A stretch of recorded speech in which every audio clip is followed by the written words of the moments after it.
बहुत सारा पॉइंट है इसका बच्चे, लिखो तो ऑब्जेक्टिव ऑफ वैट, बच्चे हेडिंग लिखिएगा सभी बच्चे, objective of VAT.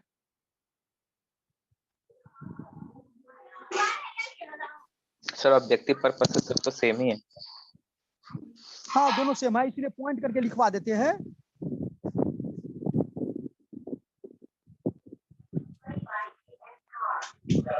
Objective of VAT. First point लिखेंगे हम लोग, ऑब्जेक्टिव ऑफ वैट में eliminates multiplicity of taxes, eliminates multiplicity of taxes।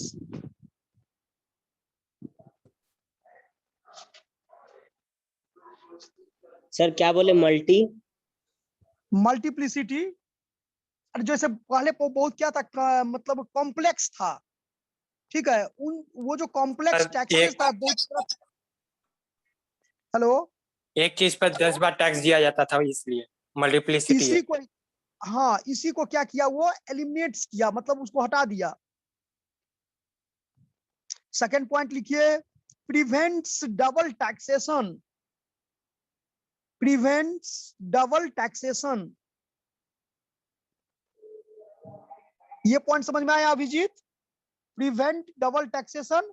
Yes sir, double yes sir. Taxation जो दोहरा कर लगता था, जैसे एक स्टेट में अलग उस गुड्स का प्राइस था और अदर स्टेट में क्या था, अलग प्राइस था, ठीक है। एक पार्टी को टैक्स देने के बाद फिर दूसरे पार्टी को फिर उतना ही क्या करना, जैसे आप डिविडेंड पॉलिसी में आप देखे होंगे, कंपनी केसेस में पढ़े होंगे बच्चे, तो अगर कोई भी कंपनी ऑलरेडी जो डिविडेंड डिस्ट्रीब्यूट करता है वो प्रॉफिट पर डिस्ट्रीब्यूट करता है, यस सर। और वो प्रॉफिट पर ऑलरेडी वो कंपनी गवर्नमेंट को टैक्स दे दिया होगा, तो यस क्या सर। जो शेयर होल्डर को वो डिविडेंड मिल रहा है उसके लिए भी तो वो इनकम है, यस तो सर। क्या वो इनकम टैक्स देगा गवर्नमेंट को कि नहीं देगा? No sir, no sir. पहले देता था, अब इसको क्या किया, डबल टैक्सेशन जो है, डबल टैक्सेशन का मीनिंग यहाँ पर यही हुआ कि एक वही अमाउंट पर कंपनी ऑलरेडी टैक्स पेमेंट करती है, और फिर वही अमाउंट जब उस शेयर होल्डर को मिलता है तो वो शेयर होल्डर को भी टैक्स क्या करना पड़ता है, अपने इनकम पर गवर्नमेंट को देना पड़ता था। तो डबल टैक्सेशन का जो था, जो होता था, उसको ये क्या किया, साइड किया। थर्ड पॉइंट लिखिए बच्चे, eliminates inter state tax. Inter state दो प्रकार का बताए थे बच्चे, एक इंट्रा स्टेट, एक इंटर स्टेट, एक स्टेट से दूसरे स्टेट में। तो एलिमिनेट्स इंटर स्टेट टैक्स, इसको ये दूर किया, साइड किया।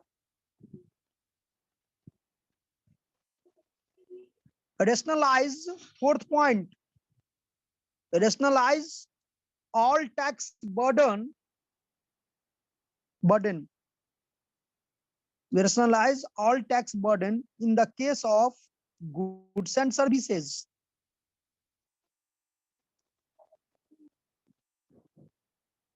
Sir all tax burden in the case of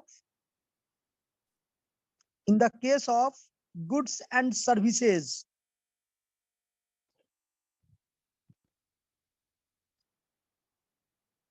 Goods and services. Next, replaces existing system of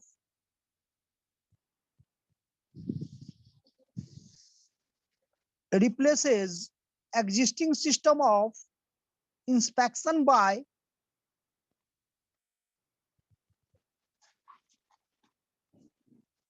replaces existing system of inspection by built, B-U-I-L-T, built, replace existing existing system of inspection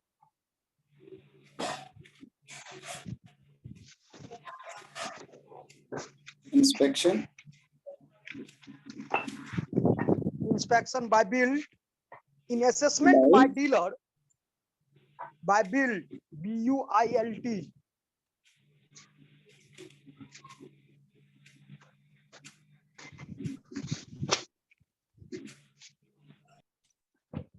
By build in assessment by dealer and internal auditing.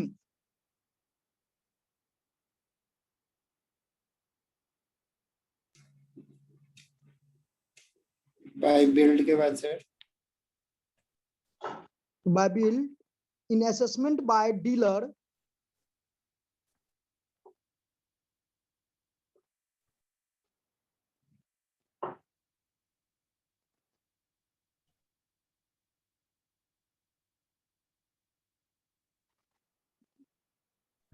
Sir by dealer के बाद क्या बोले?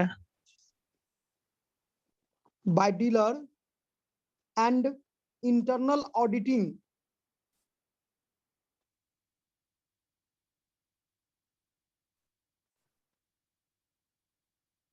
Makes tax structure simple. Next point में बच्चे लिखिएगा, ये tax structure को क्या किया, सिंपल कर दिया। आपको याद होगा कि पहले गिफ्ट टैक्स चलता था, सेल्स टैक्स चलता था, उसके बाद सर्विस टैक्स चलता था, है ना। उन सभी को कैटेगराइज करके एक कर दिया वैट, वैल्यू एडेड टैक्स उस टाइम। हालांकि अब तो जीएसटी हो गया। तो makes tax structure simple, efficient and transparent.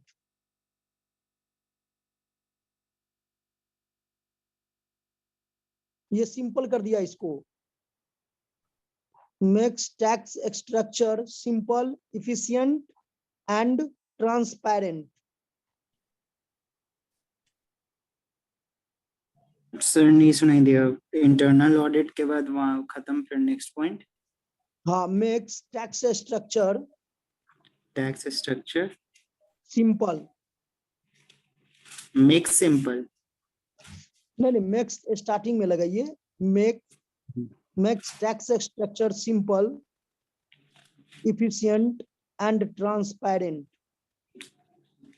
देखो सबसे पहले है कि टैक्स स्ट्रक्चर को क्या किया, ये सिंपल किया, इफिशिएंट मतलब ज्यादा प्रभावशाली हो, एंड ट्रांसपेरेंट मतलब क्या, किसी प्रकार का कोई मतलब छुपा हुआ नहीं होना चाहिए, सब कोई देख सकता है उसको।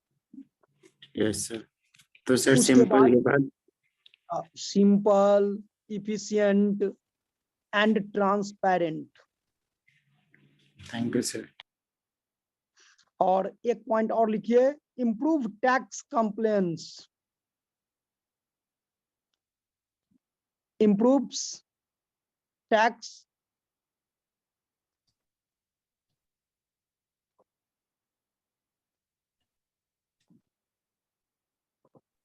सर कॉम्प्लीमेंट के बाद क्या होता है? कॉम्प्लीमेंट कहाँ बोले हैं जी, improves tax। कंप्लायंसेस है। हाँ, compliance, क्या था सर? COMPLIANCE। सर कंप्लेंट्स ना बोले आप? complaints PLANCE नहीं, प्लेन्स PLI या कंप्लायंसेस। कंप्लायंसेस भाई। एस मत अरे लगाओ, भाई। compliance सिर्फ। और ये रेवेन्यू ग्रोथ, ये भी पॉइंट एक लिख लीजिए, coordinates revenue growth, coordinates revenue growth with development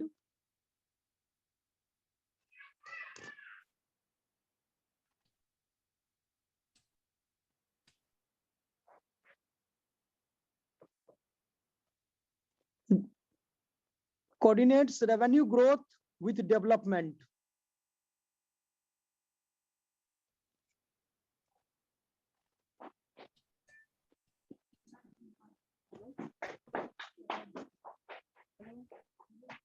Coordinates revenue growth with development by simple word भी लिख सकते हैं, सिंपल रेट ऑफ टैक्स, या एड वॉल्यूम का मतलब समझते हैं, ad valorem. Hello sir development के बाद बोलिए तो। बाय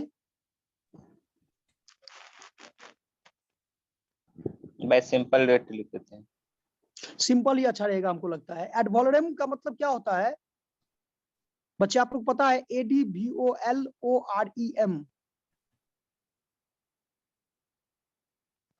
सिंपल ही होना चाहिए यहाँ।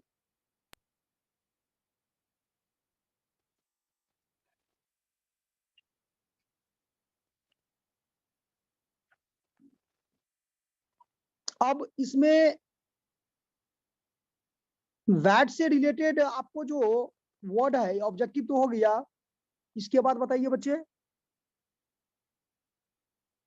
या ऐसे भी कह सकते हैं the primary objective of VAT is to remove the cascading effect of taxes and likewise which is generally prevailing in other types and manner of levy. मतलब वैट का जो एक प्राइमरी ऑब्जेक्ट था वो ये था कि जो भी कॉम्प्लेक्स था पहले, टैक्स सिस्टम क्या था, टैक्स का जो सिस्टम था वो क्या था, डिफरेंट टैक्सेस था, उन सभी डिफरेंट टैक्सेसों को क्या कर दिया, कम से कम कर दिया, अलग अलग नहीं करके इकट्ठा कर दिया। तो इसका प्राइमरी उद्देश्य यही था कि जो अलग अलग टैक्स अलग अलग प्रोडक्ट के ऊपर में लग रहा है तो ये कहीं से उचित नहीं है, क्योंकि आज हम बिहार में कोई प्रोडक्ट परचेज करते हैं तो उसका एक अलग रेट था, बंगाल में परचेज करेंगे उसका एक अलग रेट था, मतलब स्टेट का अलग था। तो इन सभी को क्या किया गया कि इसको अलग ना हो करके एक ही रेट कर दिया, है ना, 12% लगेगा, उसको कैटेगराइज कर दिया, जिसमें हाईएस्ट जो आया था वो आप लोग को याद होगा 28% था, याद है? जी सर। Yes sir.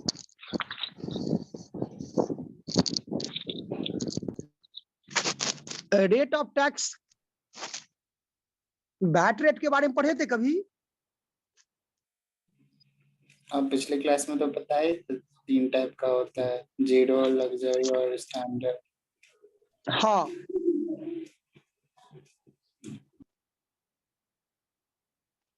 देखो जो डेली बेसिस पर होता है बच्चे, ठीक है, अगर नोट करना चाहेंगे आप लोग तो बच्चे नोट कर सकते हैं। तो उस पर तो जीरो लगता हो।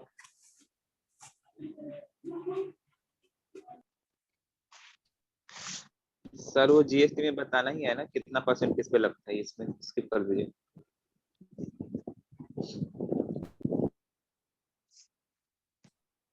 अब इसको देखो, एक तो था नील। नील का मतलब यहाँ पर क्या है कि goods and services that fall under this category are exempt from VAT. इस कैटेगरी में वो आता है जो कि जिस पर कि वैट नहीं लगता है। These are mainly items that are basic in nature and sold in the under an unorganized sector. Example of such item include जैसे खादी, नमक, है ना, इस पर नील है। लिखिए तो बच्चे, VAT rate in India, in sir क्या उसको बेसिक नीड बोलते हैं? हाँ, खाना, वैट रेट इन खाना, इंडिया, रहना।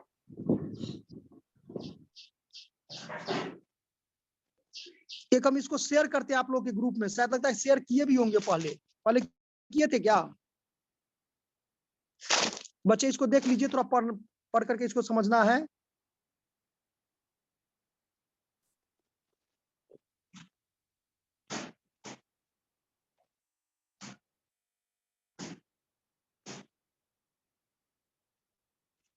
देखिए तो सभी बच्चे,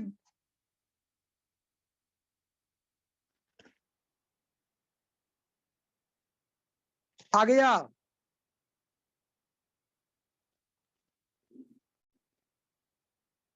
नील है, फिर 1% है, सर। नहीं आया है? No sir. आ गया सर ग्रुप में। देखिए ना, उसमें नील आ गया। नील लिखवाए हैं, 1% बताए हैं, 4 to 5% बैंक बाजार है, जैसे कुकिंग ऑयल है, टी है, मेडिसिन है, इस पर 4 to 5% लगता है। और जनरल आइटम में 12 to 50% है, जिसमें अल्कोहल है, सिगरेट्स है, बहुत सारा आइटम है इसमें। सर कस्टम ड्यूटी का बता दीजिए कितना रेट है, आप कल पूछ लिए थे उस दिन।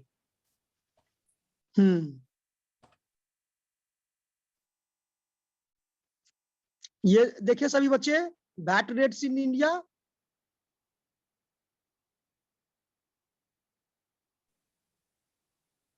सर चार कैटेगरी में किया गया है। सबसे पहले नील है, तो जो नमक है या जो खादी का कपड़ा है उस पर आपको क्या है, नील है। और 1% जो है, उस 1% VAT is usually charged on item that are relatively expensive in nature. तो इसमें एग्जांपल में आपका दिया हुआ है, जैसे सिल्वर हो गया, प्रीशियस स्टोन्स हो गया, या गोल्ड हो गया, इस पर 1% है। सर इस सब पे इतना कम क्यों है? अभी तो जीएसटी में शायद सबसे ज्यादा इसी पे है। बच्चे तो जीएसटी तो बाद में है ना, वो तो बाद में हम लोग पढ़ेंगे ना। पहले जो टॉपिक हम लोग कर रहे हैं उसको थोड़ा ध्यान में तो रखना पड़ेगा ना। अगर वैट रेट के बारे में पूछ दे तो यहाँ पर आप लिख सकते हो। अब एक क्वेश्चन है कि हाउ इज वैट कैलकुलेटेड, देखिएगा नीचे में। अभी आपको याद होगा, हम बताए होंगे कि वैट कलेक्टेड और वैट पेड। तो वैट कलेक्टेड जो हम लोग कलेक्ट करते हैं तो उसमें कितना हम पे कर चुके हैं, क्योंकि हम अगर परचेज किए होंगे तब ना वो सामान हम बेच रहे हैं। तो परचेजिंग टाइम अगर मान लो हम 5% उस पर कलेक्ट किए, 100 रुपया का सामान है तो 105 रुपया दिए होंगे, यानी 5 रुपया उसको ऑलरेडी हम पहले पेमेंट कर दिए हैं। अब उस 105 रुपया सामान को अगर सपोज कीजिए हम 120 में बेच रहे हैं, तो 15 रुपया तो वैट का कलेक्ट कर रहे हैं कि नहीं कर रहे हैं? 20 रुपया वैट का कर रहे हैं टोटल। हेलो,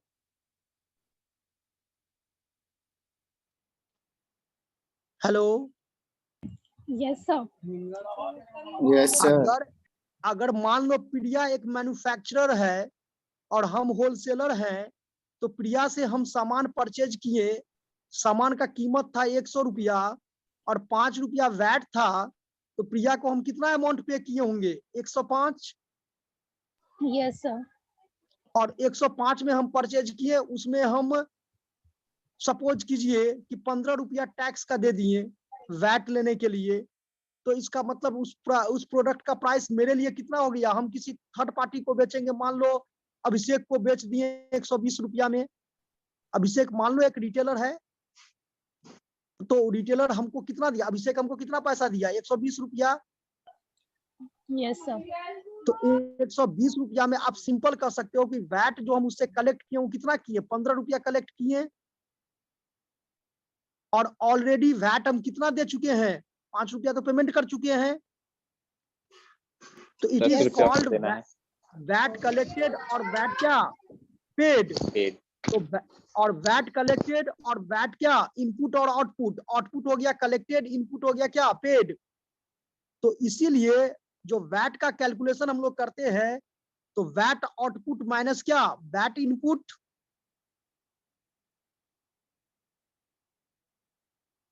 जो वैट हमने कलेक्ट किए और जो वैट हमने पे कर चुके हैं, तो जो उसका डिफरेंस होगा वही अमाउंट हम पेमेंट करेंगे गवर्नमेंट को। Yes sir.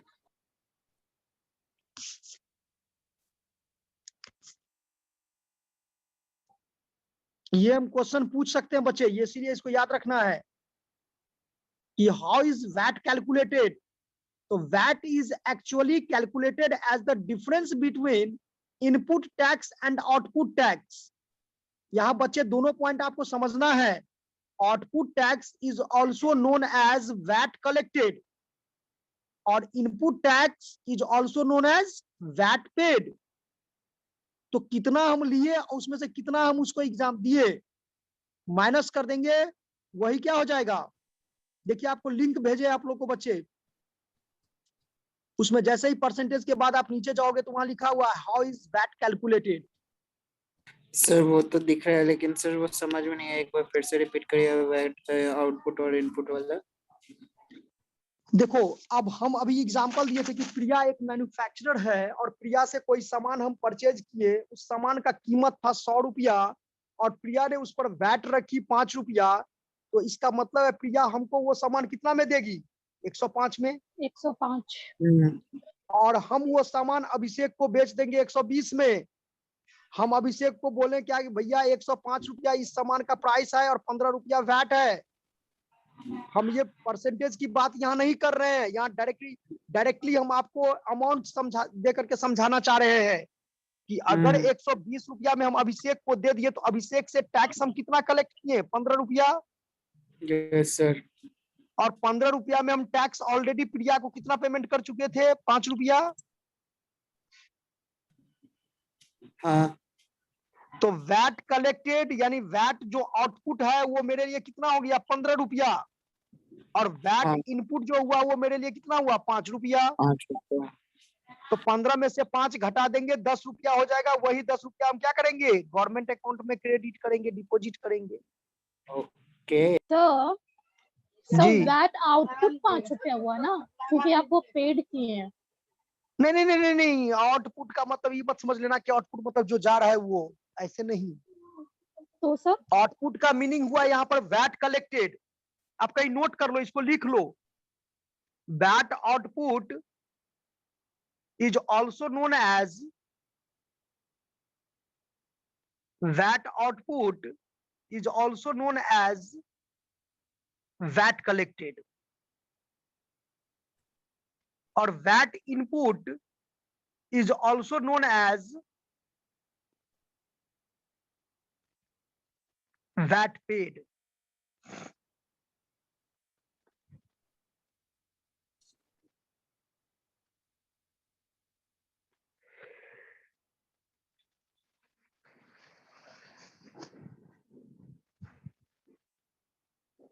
नोट कर लिए? सर वैट पेड के बाद क्या बोले सर? वैट पेड के बाद कहाँ कुछ बोले जी? हम बोले अभी कि आउटपुट टैक्स यानी VAT output is also known as VAT collected. और वैट इनपुट यानी input tax is also known as VAT paid.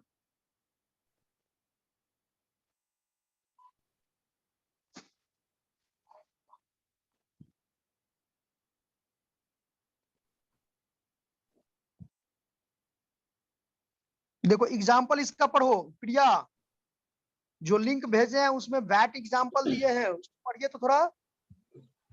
yes sir. Suppose Ram owns a restaurant and spent rupees 50,000 toward obtaining raw materials. Input tax is 10%, so input tax become 10% of rupees 50,000 is equal to 500. क्या ये समझ में आया? Yes sir. Ram एक restaurant का मालिक है जो स्पेंड यानी खर्च कर रहा है 50,000 टुवर्ड ऑब्टेनिंग रॉ मटेरियल यानी रॉ मटेरियल को परचेज करने में। ठीक है, तो बच्चे यहाँ पर इनपुट टैक्स अगर 10% है तो सो input tax becomes 10% of rupees कितना? 50,000 यानी 5,000 हो गया। 5,000 मतलब क्या हुआ? ये वैट पेड हुआ उसका। क्या हुआ? जो वो 50,000 का रॉ मटेरियल परचेज कर रहा है, उस रॉ मटेरियल पर वो क्या किया है? इसको पेमेंट किया है। आगे पढ़िए प्रिया। Yes sir. Now after selling the food made by using the purchasing raw materials, Ram was able to make rupees 1 lakh. Supposing 10% output tax become 10,000. यानी जो वो रॉ मटेरियल परचेज किया था उसको 1 लाख का हुआ, जिसमें सपोजिंग 10% आउटपुट टैक्स यानी 10% वो कलेक्ट करेगा, तो इसका मतलब 1 लाख का 10% कितना होगा? 10,000। So finally VAT payable by Ram यानी राम के द्वारा वैट कितना पेमेंट किया जाएगा गवर्नमेंट को? तो ought to be rupees 10,000 minus 5,000, क्योंकि 10,000 कलेक्टेड था और 5,000 क्या है? पेड है। Paid. तो इसका मतलब 5,000 रुपया उसको गवर्नमेंट को क्या करना पड़ेगा? डिपॉजिट करना पड़ेगा।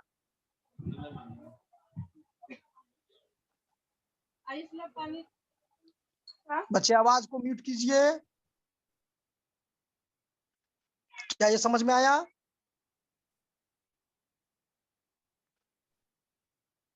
समझ में आ गया सही बच्चे को?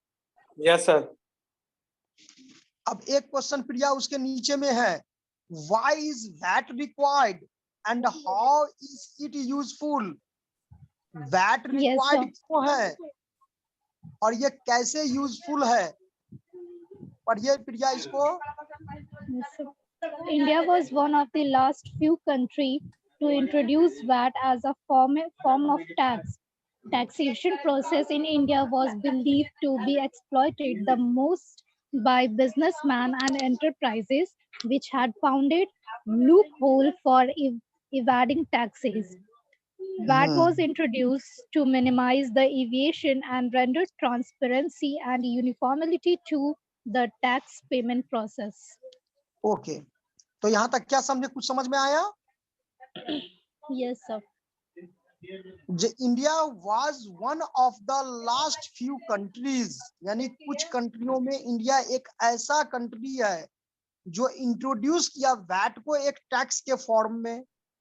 ठीक है, यहां तक समझ में आया? बच्चे सभी कोई नोट्स पढ़िए इसको।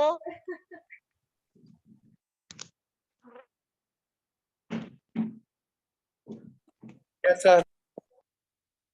उसके बाद क्या करना है, टैक्सेशन प्रोसेस इन इंडिया, यानी भारत में जो टैक्सेशन का प्रोसेस है was believed to be exploited the most by businessmen। अरे बहुत तो ऐसे लॉस हो गया कि बहुत बिजनेसमैन को स्टार्टिंग में समझ में ही नहीं आया कि इसको कैसे करें, कैसे इस पर काम करें, लेकिन चूंकि धीरे धीरे करते करते करते करते क्या हो गया, प्रैक्टिस हो गया तो बहुत अच्छा हो गया।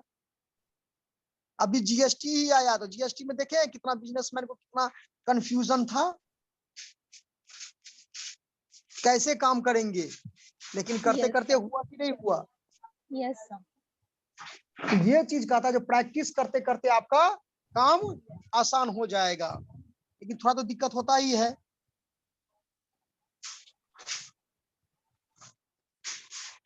और ये टैक्स सिस्टम को क्या किया, मिनिमाइज किया।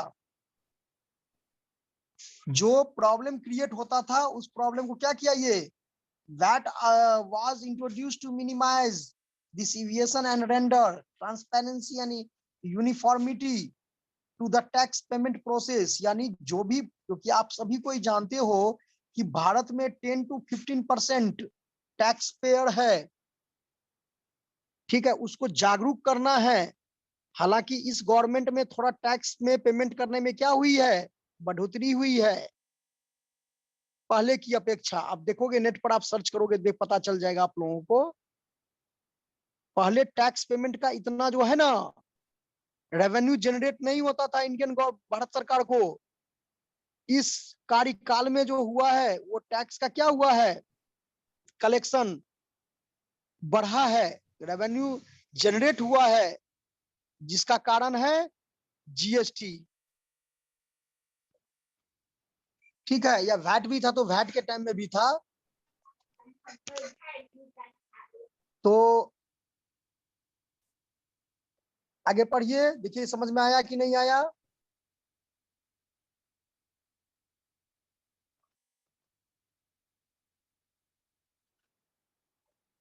यह आवाज सुनाई दे रहा है आपको? Sir evading sir. टैक्स मतलब क्या होता है Yes, sir. सर? क्या हुआ? इवेडिंग टैक्स मतलब पहले जो जटिल था ना, जो थोड़ा कॉम्प्लेक्स था पहले, ठीक ना, उसको आसान कर दिया कलेक्शन करने, पेमेंट करने में। कि कोई भी जो करदाता है, जो एसएससी है, ठीक है, वो अपने आप को ऐसे महसूस नहीं कहता है ना, हमको तो बिजनेस करना ही है। तो बच्चे जब, भैया जब बिजनेस करना ही है तो आपको टाइम टू टाइम टैक्स भी तो पेमेंट करना है ना, लेकिन उसको पता नहीं है कि टैक्स कैसे पेमेंट करेंगे। जब उसको समझ में आएगा तब ये ना वो पेमेंट करेगा गवर्नमेंट को। तो ये जो इस Yes, तरह का sir. प्रॉब्लम क्रिएट होता था, उसको ये क्या किया, दूर करने का काम किया, थोड़ा कम किया उसको पहले की अपेक्षा।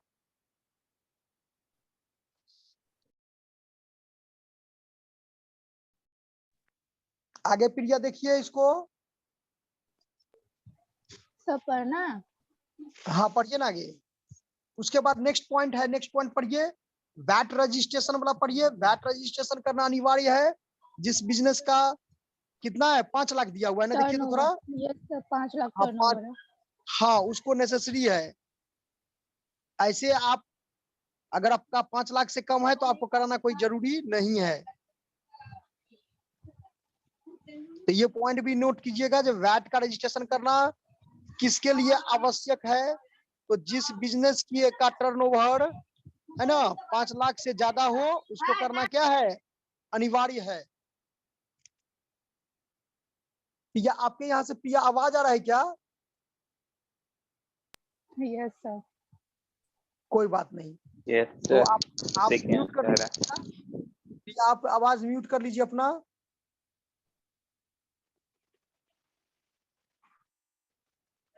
बच्चे सभी कोई कैमरा ऑन कीजिए। अभिजीत, आपके यहाँ से कोई आवाज है क्या? No sir.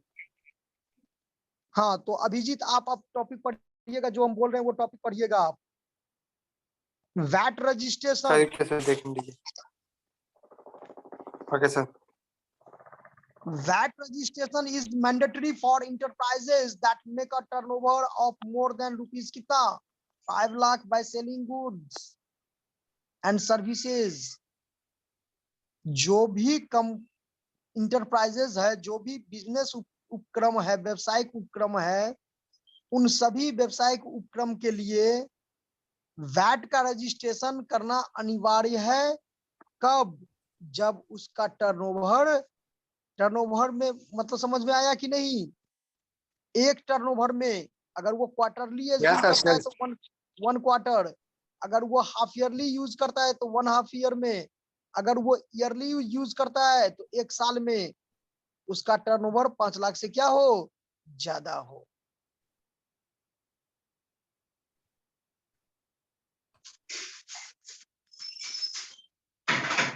आया समझ में?